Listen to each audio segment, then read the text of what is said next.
作为一个人生经历颇为丰富的角色，总帅大人的一生中，如果要找一件事情比他暧昧过的女性数量更多，比他挨过阿姆罗胖揍的数量更多，那大概就要数他开过的机体了。自古型男配靓车，夏亚的座驾里自然少不了那些造型拉风的帅气机体，不过也存在一些画风颇为奇怪的家伙。今天我们就来聊聊在总帅大人深不见底的机体池中那些让人难以直视的怪东西。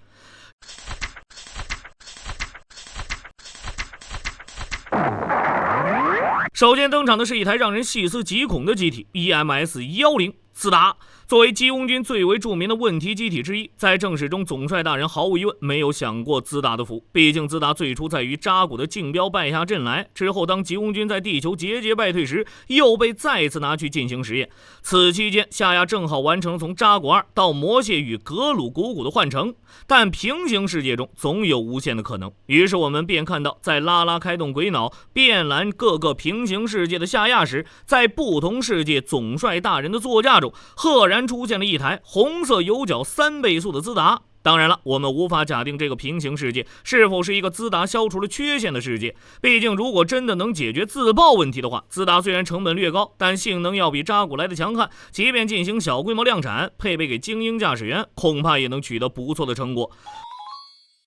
毕竟如此一来，当阿姆罗刚刚驾驶高达离开赛德基后，就会面临驾驶兹达的夏亚。虽然有高达的性能兜底，但恐怕也要难产不少。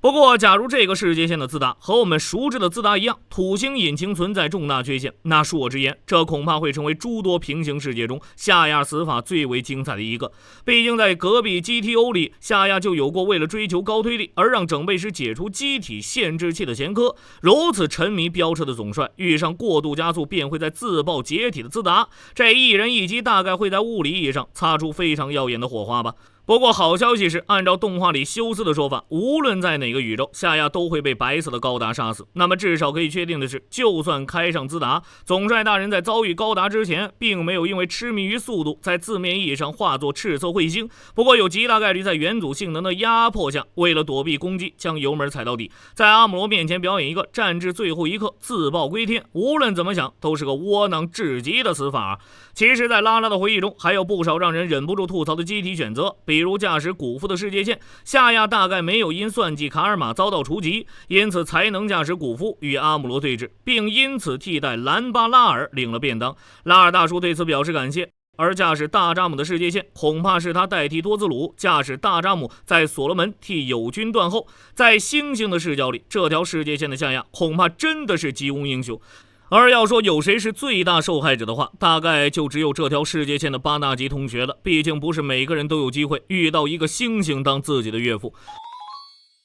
不过要说总帅大人众多机体中最为猎奇的一台，那肯定非索克丘亚兹莫属。其造型在变态程度上甚至远超扎古莱罗。这是一台登场自搞笑漫画《机动战士高达桑》中的诡异机体。其实故事中最初也没有确定这款机体到底是谁的杰作，只是凯爷与塞拉闲聊吐槽吉翁水产与命名品味时，在笔记本上随手画了个诡异造型的机体，表示搞不好也有这样的机体存在。没想到言出法随，下一秒两人便遭到一台如此诡异造型的机体袭击。它拥有极其荒诞怪异的外观，带有睫毛的纵向单眼，体侧伸出6条触手，并在机体的骨间安装了一个意义不明的烈焰红唇，再加上穿着高跟鞋的女性双腿，而红色的涂装加上指挥官专用的天线，都难免让人将此机体当作是夏亚的杰作。实际上这倒没错怪他，之后也确实证实夏亚参与这台机体的开发。很显然在开发时为了图方便，这台机体留用了扎古2的零件，背包几乎与扎古2同行，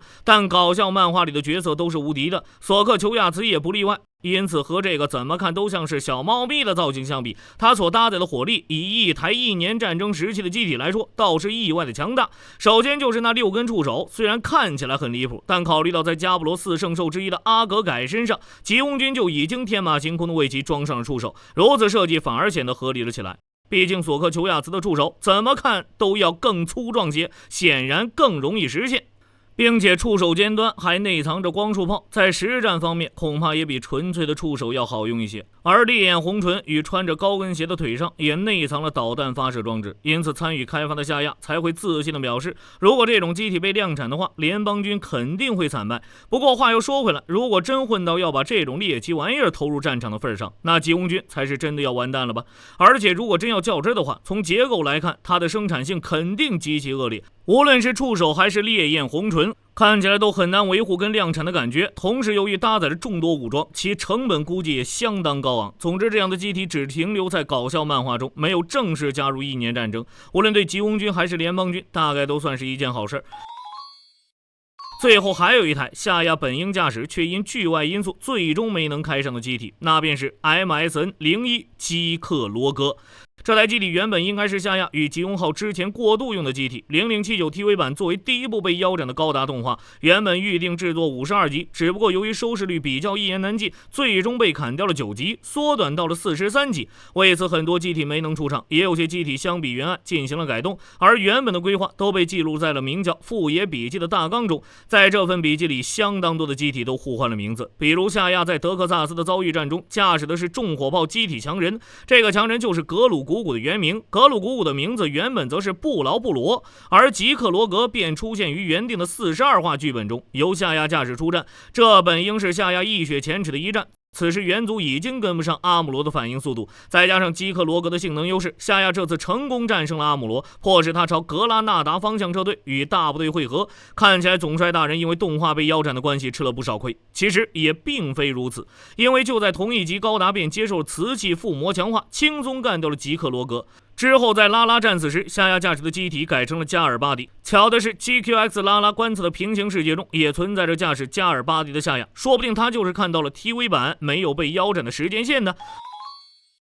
最初的基克罗格相关信息非常稀少，不过随着后来各种游戏的参战，这台机体的详细机设和背景才得到补完。毕竟只是一段文字的机体，就连它是 MS 还是 MA 都难以判断。虽然笔记注释中提到它是类似布劳布罗的机体，不过在随后的游戏中往往都选择将它描绘成一台格鲁古古与吉翁号混血儿一般的机体，有着类似吉翁号的手臂，并在肩上安装了2门大口径光束炮。机体说明上则将其描述为在战争末期吉翁军为了本土决战而准备的机体，或者是将艾尔美斯 MS 化后得到的机体。其实随着总帅大人在各种外传中频繁露脸，他的机体值直到今天也依然在一台一台的增加。那么您觉得在这之中最让人一言难尽的机体是哪一台呢？欢迎在评论区中留言讨论。那本期视频内容就到这里，我们下期视频再见。